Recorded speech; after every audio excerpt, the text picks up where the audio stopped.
I'm just going to add a few more comments about the chords that we saw and Eldon's use of them. First of all, this little walk down thing that we did there, however, whichever way we did it, Eldon went back to that many times. He sometimes would do it 3 times or 4 times in a verse, and so I'm not exaggerating or running out of ideas, or I'm not only running out of ideas by putting it there. That's one of his go-to moves. And that descending line of some sort from that chord form there is one of his go-to things. That's the Faded Love, doing it down here in D. Starts with the D, and then he plays the F sharp minor with the C sharp in the bass. Then he plays B minor there, exactly the same type of thing as we have here. We of course don't want to play a G sharp there. We want to play that G, but that's his chord form there, leaving that index finger draped over there like he does in Faded Love. In Faded Love, he instead of, you could expect him perhaps to play a D7th there, he often substitutes a F sharp augmented, a 7th F sharp 7th augmented there, but you could just as easily imagine him going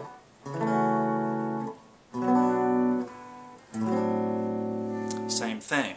And so that's sort of what we have here, is sort of a parallel, a dominant type use of that same Eldon Shamblin move. And he used, as I said, that one a bunch in there. Another comment I'm going to make is that he played an awful lot of single notes. I'm playing a lot more chords all the way through than Eldon did.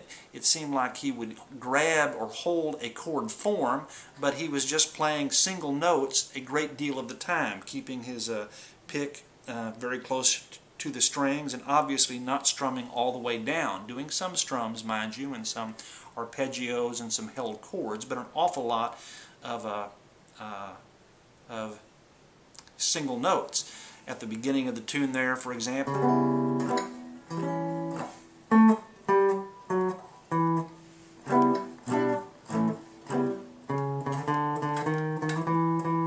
and here we are on the D. And on the D, I'd see him, I think, I didn't do that very well.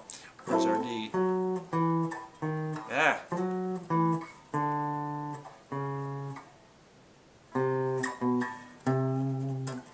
Put that C there. I think maybe doing a, it kind of looks like his hand is like that, going back to the D.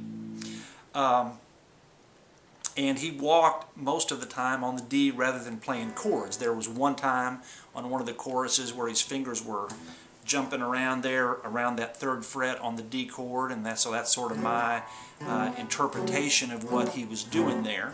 Hard to tell, but certainly I'm using chords that he used a lot. He liked that D6 chord. He loved that 7th form there with the D in the with the 7th rather, the C in this case in the bottom, and so I think I'm making a reasonable interpretation on it.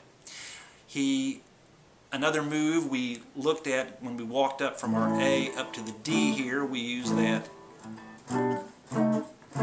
which he also would play with 2 beats on that and not put the diminished in between.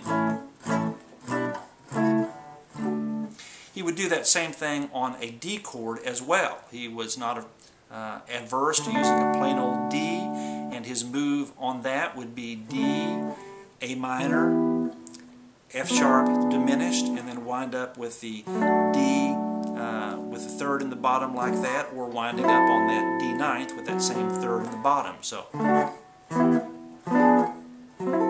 but again, a lot of times just using single notes instead of playing full chords on that.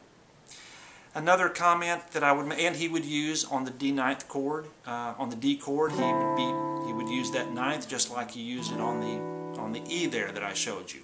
He didn't do an awful lot of stuff on the E chord, the 5 chord. It seems when he got to that point, you're on your way back home, you kind of relax, held chords and so on and so forth.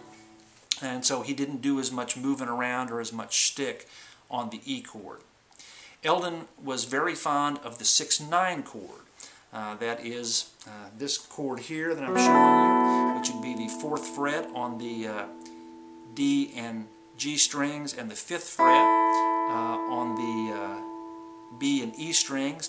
That could either be a D9 or a D6-9 or an A6-9. It'll work for either one.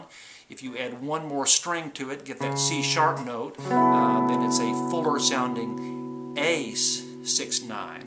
But he would use that. I don't remember seeing him put the D on the bottom to make a fuller D6-9, but you know, he knew all that stuff, and so if you like the sound of that, I don't think you'd be going very far wrong by using it in an Eldon Shamblin context.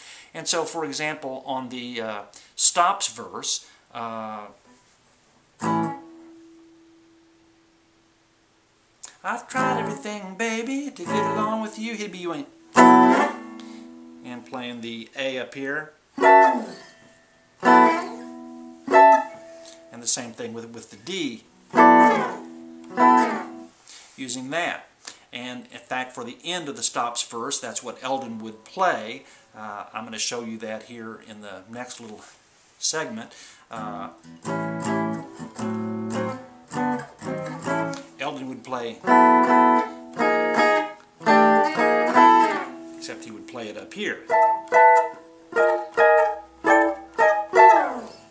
So that was a chord that he was fond of.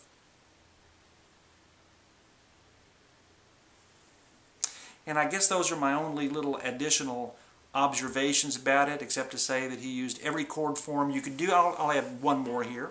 Approaching that E chord, I approached it with an F9 to E9. Eldon would also approach that with a diminished chord, a fret above the chord he was going to. He was fond of approaching chords from a fret above, perhaps more so than a fret below. We did our little walk up there, which approached from below, but a way to get a chromatic chord in there. If you don't have one that comes easily to mind, just approach it with the chord a fret above. And of course that's a very common move by a lot of players, and Eldon was very fond of that, approaching the A9th like that as well. And so those are my little observations, such as they are, about Eldon Shamblin's chord playing. It's hard to figure out what he was doing on his instructional video, which is not available anymore. He doesn't do any blues tunes on there. It's all your major chords. I did just think of one more observation to make. That move that we did at the beginning of the progression, we did that one there, is a go-to Eldon move as well. Thinking or speaking about major chord tunes made me think of it, because that's one of his things that he does. If you're in the key of A, not playing a dominant chord, playing a major chord with the C sharp in the bottom, he would play that A with the C sharp in the bottom, a E7th chord, A chord, and back up to that A chord with the C sharp in the bottom. So that would be a go-to move of Eldon's also.